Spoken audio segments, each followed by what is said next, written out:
Assalamualaikum warahmatullahi wabarakatuh. Alhamdulillah alladzi arsala rasulahu bil huda wa dinil haqq liyuzhirahu 'ala ad-dini kullihi wa kafa billahi shahida. Asyhadu an la ilaha illallah wahdahu la syarika lah wa asyhadu anna Muhammadan 'abduhu wa rasuluh. Allahumma shalli wa sallim wa barik ala nabiyyina Muhammadin wa ala alihi wa sahbihi ajma'in. Qala ta'ala fi kitabil karim wasyaitanir rajim. Bismillahirrahmanirrahim. Ya ayyuhalladzina amanu taqullaha haqqa tuqatih wa la tamutunna illa wa antum muslimun. Shadaqallahu azim. Amma ba'd. Masing-masing sedang jamaah salat maghrib rahimakumullah. Alhamdulillah, kita bersyukur Allah Subhanahu wa taala atas segala limpahan karunia rahmat dan hidayah yang baik sekalian, terutama nikmat iman, Islam serta kesehatan sehingga mampu menghadirkan kita untuk menjalankan ibadah salat maghrib secara berjemaah. Semoga kehadiran kita untuk melaksanakan salat jemaah ini semuanya, seluruh amal ibadah kita insyaallah diterima dan diridhai Allah Subhanahu wa taala. Amin Allahumma amin. Salawat dan salam senantiasa terlimpah dan curah kepada Rasulullah SAW serta keluarga, para sahabat dan seluruh pengikutnya sampai yaumil qiyamah. Masing-masing sedang jamaah salat maghrib dan isya rahimakumullah. Karena berhubung Al-Ustaz Damra Yusuf dalam keadaan masih sakit, kita doakan mudah-mudahan Allah memberikan kesembuhan bagi beliau, mudah-mudahan sehingga beliau bisa hadir kembali untuk bersama kita. Allahumma rabban nas azil bash ishfi anta syafi la shifa illa anta shifa'an la yughadiru saqama. Mudah-mudahan beliau disembuhkan Allah Subhanahu wa taala. Amin Allahumma amin. Alhamdulillah, mari kita mengkaji yakni surat Al-Mudaththir, surat ke-74 pada ayat yang ke-32. Ya, bisa dilihat surat Al-Mudaththir yakni pada ayat yang ke-36, 38 ya, 38 ya. Ayat ini bagaimana ketika Allah bertanya kepada semua manusia pada saat dia memiliki kiamat nanti. Ayat yang pertama dari ayat 38 Allah menyampaikan, a'udzu minasyaitonir rajim, bismillahirrahmanirrahim. Kullu nafsin bima kasabat rahinah. Allah Subhanahu wa taala dalam surat Mudaththir ini yang ayat 38 Allah menyampaikan kullu nafsin bima kasabat rahinatun. Ya.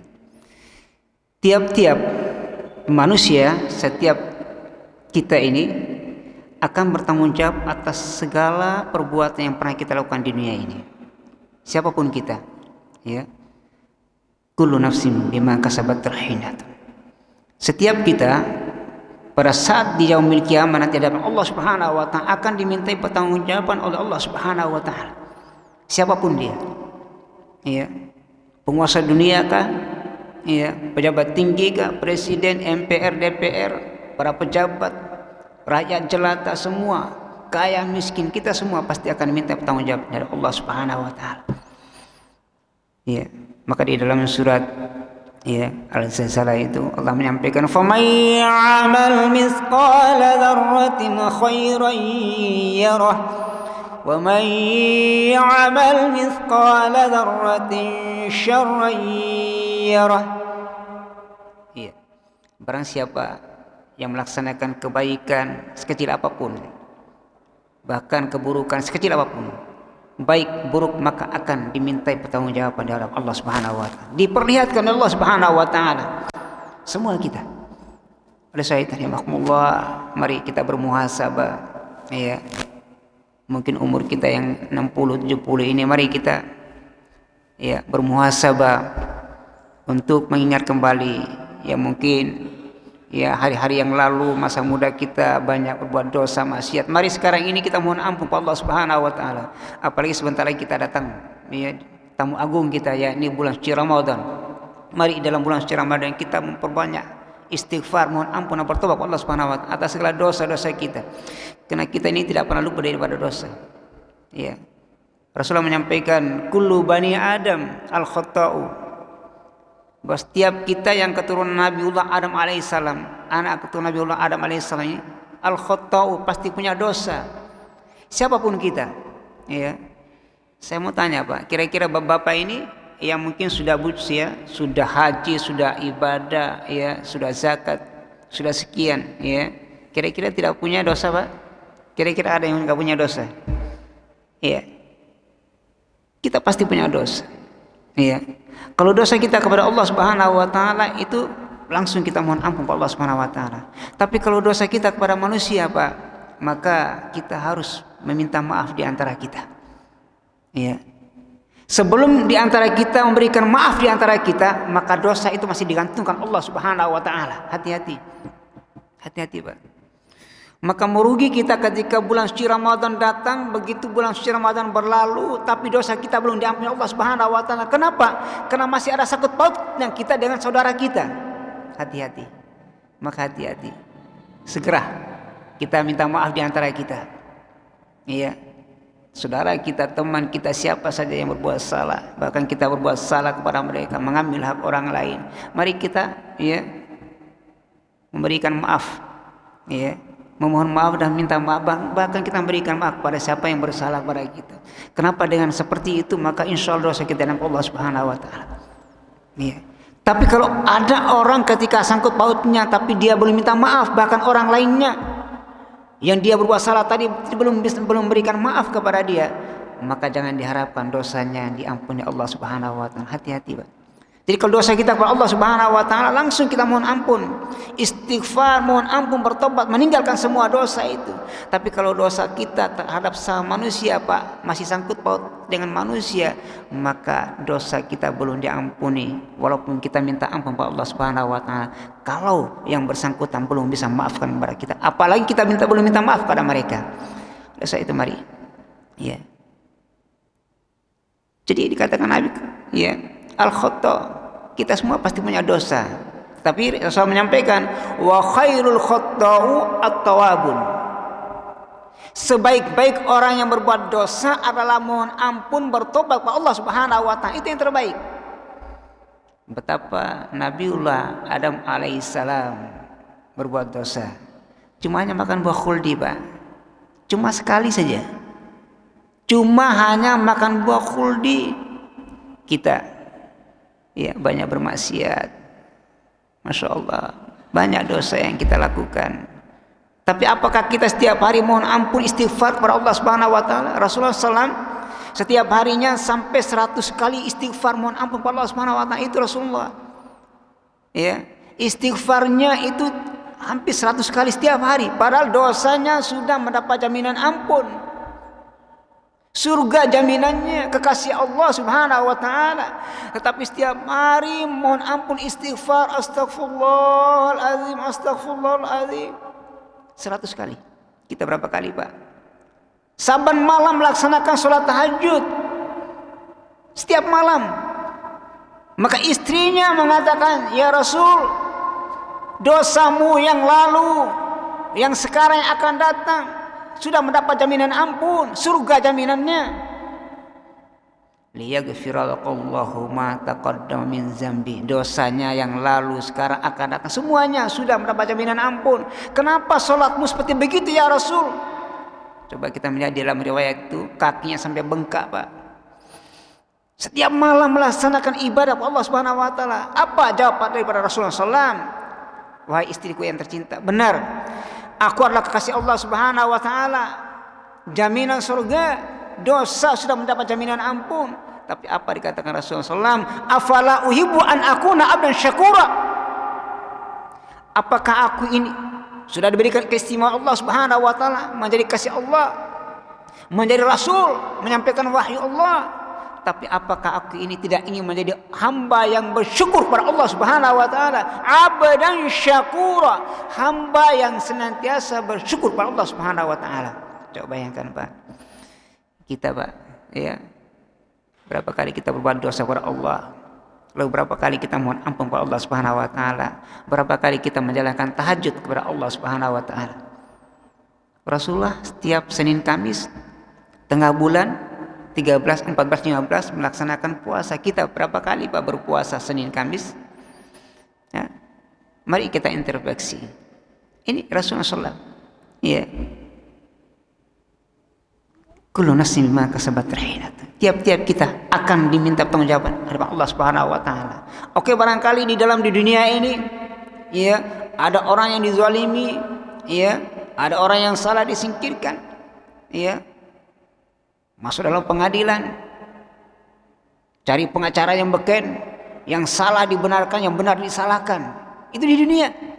Di dunia pengacara bisa menghalalkan segala cara.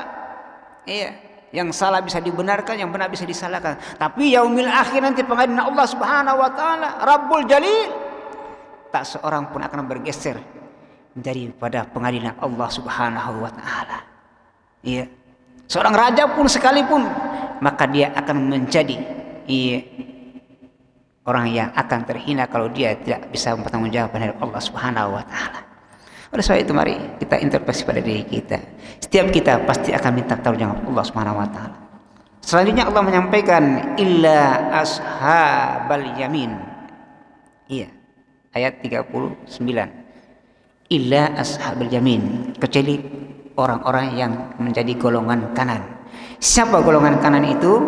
Selanjutnya ayatnya Allah mengatakan fi jannati yatasaalun. Iya. Yakni mereka berada di dalam surga yang sangat tinggi, ya. Dan mereka dalam surga itu saling menanyakan, ya. Ashabul yamin, orang yang kanan, yaitu mendapatkan surga yang sangat tinggi yang dimuliakan Allah Subhanahu wa taala. Dan di dalam surga itu kita saling menanyakan di antara kita. Bahkan saudara-saudara, bahkan teman-teman kita, tidak hanya saudara, tidak hanya keluarga kita, bahkan teman-teman sejawat, barangkali sama-sama kita di dunia ini berkumpul seperti ini, nanti di dalam surga kita akan menanyakan satu persatu, di mana saudara saya, di mana teman saya, ya, yang dulu bersama-sama jemaah di Masjid Al-Ikhlas, kok sekarang kok tidak bersama-sama? Apa kata Allah selanjutnya? Allah mengatakan anil mujrimin, ya, pada ayat 41 ini, anil mujrimin, ya, yakni tentang keadaan orang-orang yang berdosa. Kita menanya di antara kita, bahkan mungkin di antara kita menanyakan, iya, si fulan dulu kok enggak sholat ya, si fulan dulu kok tidak berbuat baik ya, tidak beramal soleh. Anil mujrimin, kita menanyakan hal ihwal tidak hanya diri kita, tapi teman-teman kita pada saat kita di dunia ini bersama, kita getol untuk melaksanakan ibadah. Begitu kita ingin, ya, ayo sholat, ayo amar ma'ruf nahi mungkar, tapi dia tidak mau berfoya-foya. Bahkan kita menanyakan di mana mereka ya, yang dulu bersama kita, tapi mereka tidak pernah melakukan ibadah. Anil mujrimin. Bahkan kita menanyakan orang-orang yang berdosa. Allah karim. Ini ya makmullah. Apa yang selanjutnya? Di sini ada satu poin yang ingin sampaikan pada ayat selanjutnya. Maka pada saat itu Allah menggiring, ya. Setelah kita menanyakan hal ihwal saudara-saudara kita, bahkan orang-orang yang berdosa, teman kita yang tidak pernah beribadah, maka ternyata mereka sementara ini digiring dimasuk nerakanya Allah Subhanahu wa taala. Allah karim. Ayat 42. Allah mengatakan, "Ma salakakum fi saqar." Allah karim. Sementara kita di dalam surga menanyakan hal ihwal saudara, keluarga, teman-teman kita. Ternyata ada teman-teman kita ketika digiring hendak dimasukkan dalam neraka sakar dan sudah dimasukkan dalamnya, maka ditanya, "Ma salakakum fi saqar?" Kenapa kamu dimasukkan di dalam neraka sakarnya Allah Subhanahu wa taala? Nauzubillahi min dzalik. Kenapa? Kenapa kalian dimasukkan neraka sakarnya Allah Subhanahu wa taala? Ayat 43 Allah melanjutkan. Mereka menjawab semuanya. Qalu lam naku minal musallin. Qalu lam naku minal musallin. Ya Allah, kami dulu di dunia tidak pernah mendirikan sholat. Satu. Orang yang tidak mendirikan sholat maka akan dimasukkan neraka sakarnya Allah Subhanahu wa taala. Allah Karim. Alhamdulillah min zalik. Mari kita mohon kepada Allah Subhanahu wa taala berlindung daripada neraka jahanam Allah Subhanahu wa taala. Mari kita ingat doa daripada Nabiullah Ibrahim alaihissalam. Silakan dibaca doa ini, ya, diamalkan doa ini. Surat Ibrahim pada ayat surat ke-14 pada ayat yang 41 dan 42. Itu ada doa di situ. Dan rentetan ayat itu ada doa di atasnya. Tapi klimaksnya itu di situ. Apa doa Nabiullah Ibrahim alaihissalam? Kita doa, kita amalkan doa itu. Silakan buka surat Ibrahim surat ke-14 pada ayat 41 dan 42. Ayat 41, Nabiullah Ibrahim alaihissalam berdoa kepada Allah Subhanahu wa taala. Padahal Khalilullah.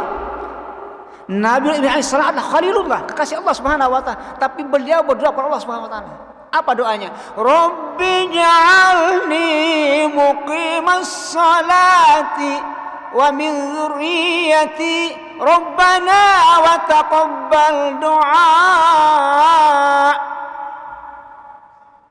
Ya Rabb, ya Tuhan kami, Rabbi ja'alni muqimas salati wa min dzurriyyati Rabbana wa taqabbal du'a.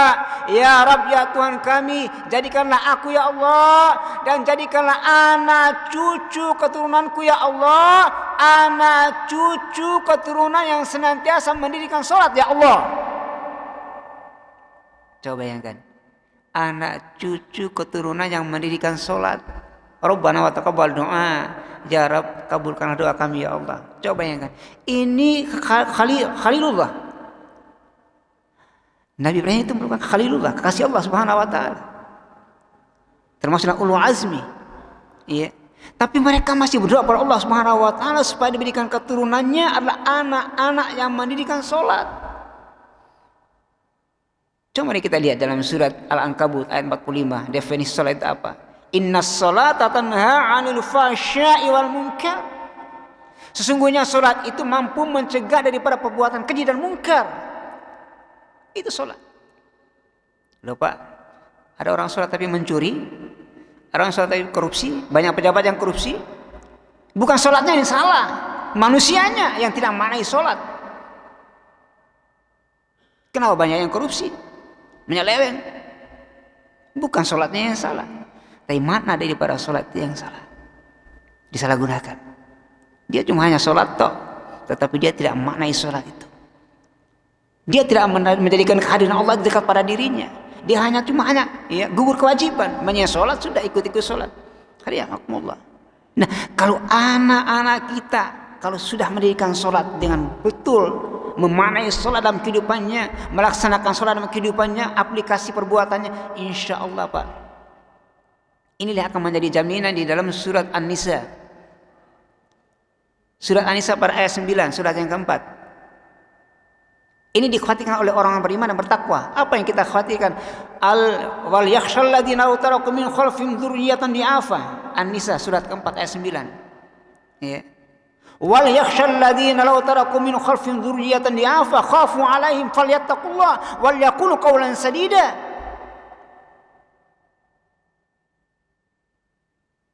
Dan hendaklah kalian khawatir. Apa yang kita khawatirkan, apa yang kita takutkan? Seandainya kita meninggalkan di belakang kita adalah anak-anak yang lemah, anak cucu keturunan kita yang lemah. Ya. Ya lemah imannya, lemah akidahnya, lemah ekonominya. Kita nggak tahu nanti 10 tahun, 20 tahun yang akan datang apa yang terjadi, kita tidak tahu. Maka yang pertama dibimbing oleh Al-Qur'an oleh Allah Subhanahu wa taala, falyattaqillah, maka bertakwalah kepada Allah Subhanahu wa taala. Anak-anak kita disuruh untuk bertakwa kepada Allah Subhanahu wa taala. Kenalkan dia kepada Allah Subhanahu wa taala yang menciptakan. Kenalkan dia kepada Al-Qur'anul Karim sebagai pedoman hidup. Kenalkan dia kepada Rasulullah SAW sebagai tuntunan sunnah dalam kehidupan kita. Dan itu akan menjamin kehidupan, keselamatan fid din wad dunya wal akhir. Betapa tidak kalau anak-anak kita yang bertakwa kepada Allah Subhanahu wa taala. Maka akhir daripada ayat Allah mengatakan wal yakunu qaulan sadida. Maka ketika anak-anak kita sudah bertakwa kepada Allah Subhanahu wa taala, sebagaimana doakan oleh Nabiullah Ibrahim alaihissalam tadi, menjadi orang-orang yang senantiasa mendirikan salat, apa yang terjadi? Maka mereka akan melakukan perbuatan-perbuatan yang jujur dan benar. Tidak pernah berbohong. Iya, anak-anak seperti itu akan mereka perbuatannya, aplikasi amaliannya tidak pernah berbohong dan senantiasa berkata jujur dan benar pada orang tuanya. Bahkan dimanapun saja dia menjadi amanah. Iya, ini jaminan. Ya makmullah. Ini jaminan. Iya. Maka ketika orang tua meninggal dunia, ketika anak yang soleh itu, iya, karena kita sudah menjadi anak yang soleh yang kita harapkan, karena kita melihat anak-anak kita yang masya Allah. Iya, setiap hari kita ngajikan dia, walaupun dia punya pendidikan yang tinggi, tapi bukan itu yang bisa diharapkan. Harta yang banyak, iya, kalau harta itu diinfakkan, disedekahkan, iya, pangkat jabatan, semuanya tidak ada artinya kecuali ketika orang tua meninggal dunia. Maka doa daripada Nabi Ibrahim AS tadi apa? Maka ketika orang tua meninggal dunia, dia cuma hanya mendapatkan investasi dari anaknya apa? Rabbighfirli wa liwalidayya warhamhuma kama rabbayani saghira. Kalau anak-anak kita yang senantiasa mendidikan sholat, bertakwa kepada Allah Subhanahu wa taala, maka ketika orang tuanya meninggal dunia, maka kita walaupun di dalam liang lahat, kita akan mendapatkan investasi daripada anak-anak kita. Apa?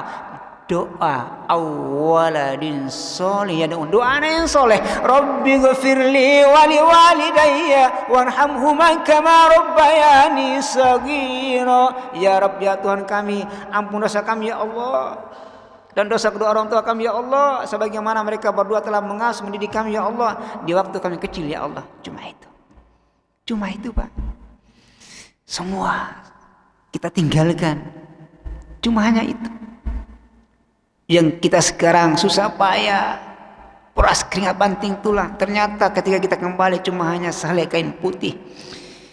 Semuanya kita tinggalkan, tetapi yang bisa memberikan bermanfaat, iya, Rasulullah akan menyampaikan, "Idza matil Adam ingkas alamul min salas." Ketika anak Adam meninggal dunia, manusia meninggal dunia, semuanya putus kecuali 3 yang bisa memberikan bermanfaat, yakni ilmu, ya. Oh, sebentar, ya. Sedekatun jariyah, sedekah jariyah. Oleh sebab itu mari yang punya harta silakan infak sedekah. Yang mungkin ya terdampak Covid, ya, banyak orang yang barangkali kehilangan pekerjaan, mari kita bantu mereka, ya.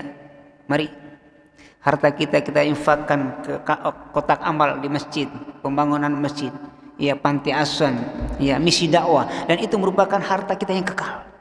Sementara yang kita pakai, yang kita makan itu habis, yang kita infakkan, kita sedekahkan, itulah yang kekal abadi, yang akan berikan manfaat, bahkan memberikan nikmat dalam kubur kita. Sementara yang kita makan, kita pakai itu hilang semuanya. Oleh sebab tadi, mari berapa kita masukkan infak di dalam masjid, ya, paling tidak setiap subuh lah barangkali, ya, kalaupun setiap waktu. Coba kalikan 2000, ya, kalikan 5. Nah, ini pernah saya sampaikan, 2000 kali 5, ya, 10.000, kalikan 1 bulan 300, tanpa terasa Pak, kita sudah infak 300.000. Apa artinya uang 2000 bagi kita? Iya, tapi setiap masuk ke masjid masukkan, paling tidak subuh, iya, luar biasa sedekah subuh. Saya itu mari, iya, coba kita ke mall, parkir berapa di sana, ya, parkir kita di sana berapa Pak, di mall itu, masuk ke toilet berapa itu Pak, Allah karim, ya. Tapi kenapa kita infak sedekah, itu amal kita yang kekal, tapi kenapa kita ogah-ogah nggak mau? Iya. Yang kedua, au ilmu yuntafa'u bih, ilmu yang bermanfaat Pak. Mari, ya ini, falyattaqullah. Selain daripada ilmu yang kita berikan, mungkin pendidikan umum lainnya itu punya skill demi untuk meraih kesuksesan dunia, iya. Tapi bagaimana di dalam diri mereka kita civai ilmu agama, terutama mari anak-anak kita yang sampai hari ini belum bisa membaca ayat suci Al-Quran, mari kita ajarkan Al-Quran. Banyak TPQ di mana saja berada, mari kita masukkan anak-anak kita. Bahkan bapak-bapak yang sementara ini tidak bisa baca Al-Quran, mari insya Allah program mulai bulan ini, insya Allah mungkin minggu depan akan, ya, kita realisasikan program untuk ngaji bapak-bapak dan para remaja. Ya, insya Allah. Ya, ini sudah diprogramkan. Ya, jadi jangan mengatakan, oh saya sudah tua, jangan. Tidak ada kata terlambat. Ya, dalam rangka untuk memperbaiki diri sampai hayat kita dipanggil Allah Subhanahu Wa Taala. Kalau kita meninggal di dalam mencari ilmu, apalagi untuk belajar Al-Quran, luar biasa. Ya, jadi jangan mengatakan tidak, ya, oh sudah tua, jangan. Tidak ada kata terlambat, Pak. Saya sampai hari ini yang membimbing ibu-ibu yang umurnya 60-70 tahun, Pak, bapak-bapak. Ya, sampai hari ini. Ya, dia mengatakan dulu, ya Ustaz, saya dulu nggak bisa ngaji. Bahkan ceritanya dulu saya nakal, gitu ya. Begitu suruh ngaji, ya, iya, bawa Al-Quran. Pergi ke tempat guru ngaji dulu. Dulu kan bapak-bapak kan tidak ada TPQ, yang ngaji di rumah atau di surau, di masjid gitu ya. Ya, atau guru ngaji gitu. Iya, bawa Al-Quran, tapi ternyata tidak sampai di surau, tidak sampai di masjid, tidak sampai di guru ngaji. Ditanya sama orang tua, Allah karim. Oleh saya itu, ya, program ini insya Allah, ya, ini akan diprogram oleh, ya, Masjid Al-Ikhlas ini. Mari kita ikuti bersama, ya. Yang belum bisa ngaji, bahkan mungkin sudah bisa ngaji tapi bacaannya barangkali makhraj tajwidnya perlu diperbaiki. Nah, ini namanya tahsin. Ya, kita murajaah untuk mentahsinkan, memperbaiki bacaan kita. Ya. Terutama Pak, ketika saya pengalaman mengajar itu panjang pendeknya ini. Kalau mengenai tajwid, ya, untuk seperti in kuntum, ya, tajwid ikhfa, idgham, itu mudah. Tapi ketika panjang pendeknya Pak, itu Masya Allah luar biasa, itu banyak yang salah, ya. Panjang dibaca pendek, pendek dibaca panjang, gitu ya. Nah, kalau panjang dibaca pendek, pendek dibaca panjang, itu artinya sudah salah, Pak. Ini, ya, itu luar biasa. Makanya ketika orang menghafal Al-Quran itu, Masya Allah, ya, salah saja, salah satu saja, bukan salah huruf, salah A dibaca I, maka itu artinya salah. Panjang dibaca pendek, maka salah artinya. Itu ya. Oleh saya itu, mari kita gerakan untuk, ya, istilahnya gerakan pemberantasan buta huruf baca tulis Al-Quran di Masjid Al-Ikhlas. Insya Allah bulan ini mungkin dalam minggu ini kita akan, ya, merealisasikan. Mari Bapak-bapak silakan mengikuti, ya. Insya Allah jamnya ba'da Isya dan ba'da subuh. Ba'da subuh yang tidak ada ceramahnya, gitu ya. Jadi tidak ada ceramahnya mungkin hari Senin, ya, Rabu, Jumat, Sabtu, Ahad. Enggak tahu Sabtu Ahadnya kan ada Sabtu, gitu ya. Nah, kemarin ada katanya 3 hari gitu. Nah, tergantung bagaimana keputusan akhir. Nah, itu. Mari, ya. Saya kembali kepada pokok masalah, ya. Ini isyanya jam 7 ya, Masya Allah, ya. Iya. Mungkin ada yang bertanya sampai di sini? Ya, silakan Bapak yang bertanya. Sharing, monggo silakan, kita sama-sama diskusi.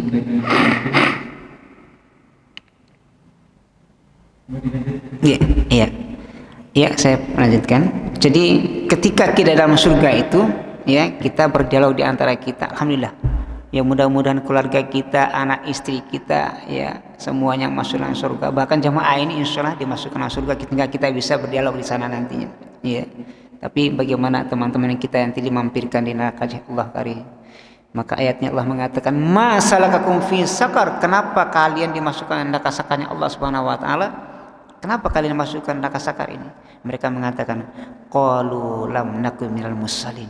Kami di dunia tidak pernah menjalankan yang namanya ibadah sholat. Allah karim. Ya. Oh ya, hadis tadi saya lanjutkan, ya. Hadis tadi itu adalah yang terakhir adalah awwaladin sholih yad'ulah. Ya. Anak yang soleh yang mendoakan kepada kedua orang tuanya. Nah ini, ya. Jadi inilah investasi kita. Ketika kita sudah meninggal dunia, maka insya Allah anak yang soleh ini akan memberikan, mengalir, ya. Pahala itu akan kita dapatkan ketika anak kita setiap sholat 5 waktu mereka mengangkat tangan dengan doa, Rabbi ghfirli wa li walidayya warhamhuma kama rabbayani shaghira. Ya Rabb, ya Tuhan kami, ampun dosa kami ya Allah dan dosa kedua orang tua kami ya Allah, sebagaimana mereka berdua telah mengasuh mendidik kami ya Allah di waktu kami kecil ya Allah. Akan sampai bahkan amal saleh dari anak-anak kita, karena kita sudah didik mereka, maka mereka akan berikan investasi kepada kita walaupun kita sudah masuk ke liang lahat. Ada yang makmullah. Mungkin selanjutnya satu ayat lagi, yaitu kenapa mereka dimasukkan, diantaranya tidak melaksanakan sholat. Yang kedua, mereka dimasukkan neraka sakalnya Allah Subhanahu wa taala, walam nakunut imul miskin. Ini yang kedua. Ketika mereka dimasukkan neraka sakalnya Allah Subhanahu wa taala, mereka mengatakan qalu lam naku minal musallin. Yang kedua mereka mengatakan walam naku nut'imul miskin. Kami dulu di dunia punya harta, tapi kami tidak pernah memberikan makan kepada fakir miskin. Hadirin makmullah, ini yang sampaikan Ibnu Abbas meriwayatkan ada 3 ayat, ya. Satu ayat diantaranya, ya, aqimis shalah wa ataz zakah. Ibnu Abbas meriwayatkan dalam tafsirnya bahwa aqimis shalah wa ataz zakah, dirikanlah salat dan tunaikanlah zakat. Iya. Kalau orang yang mendirikan salat itu lalu sebenarnya dia mampu untuk mengeluarkan zakat, bukan zakat fitrah ya, zakat mal. Zakat mal. Artinya apa? Mungkin dia punya perniagaan, ya, atau mungkin dia punya ya harta sampai setahun haul, lalu sudah masuk maksimal yang harus dikeluarkan itu nisab. Sudah sampai nisab. Nah, nisabnya itu adalah 85 gram emas. Dikuruskan 85 gram emas. Nah, kalau kita sudah kuruskan seperti 85 gram emas itu, kalau harta kita sudah maksimal seperti itu, maka keluarkan 2,5%, 2,5%, keluarkan zakat mal. Dikeluarkan zakat malnya.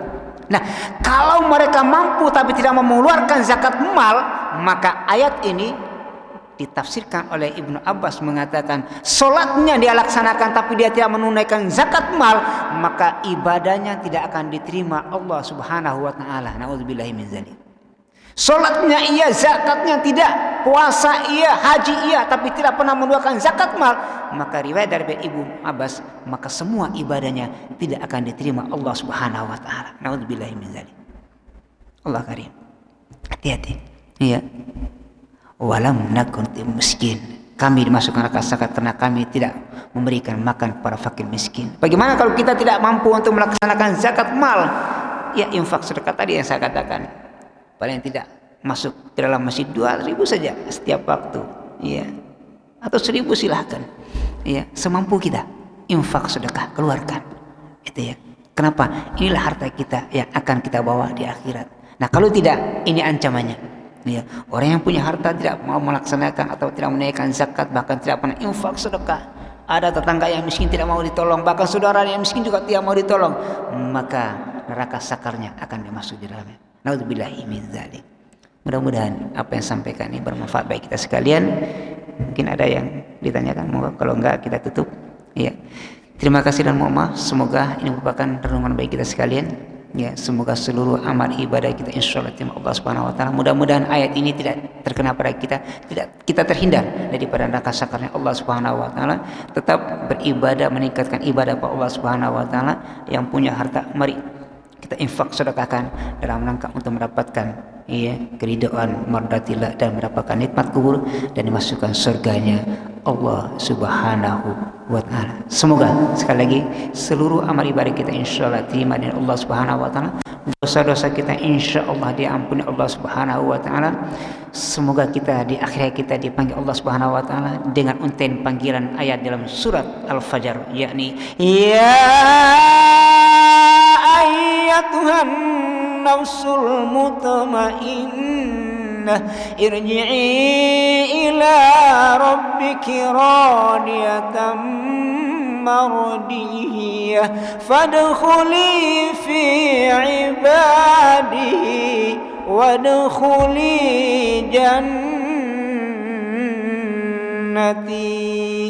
Wahai jiwa yang tenang, kembalilah kepada Rabbmu dengan hati yang penuh ikhlas dan penuh keridhaan Allah Subhanahu wa taala. Fadkhuli fi ibadi, maka masuklah kamu ke dalam golongan hamba-hambaku yang soleh dan solehah. Wadkhuli jannati, dan masuklah kalian semuanya ke dalam surgaku, jannatun na'im. Aqulu qouli hadza wa astaghfirullaha. Terima kasih dan mohon maaf. Mari kita akhiri dengan doa kafarat majelis. Subhanakallahumma wa bihamdika asyhadu an la ilaha illa anta astaghfiruka wa atubu ilaik. Wassalamualaikum warahmatullahi wabarakatuh.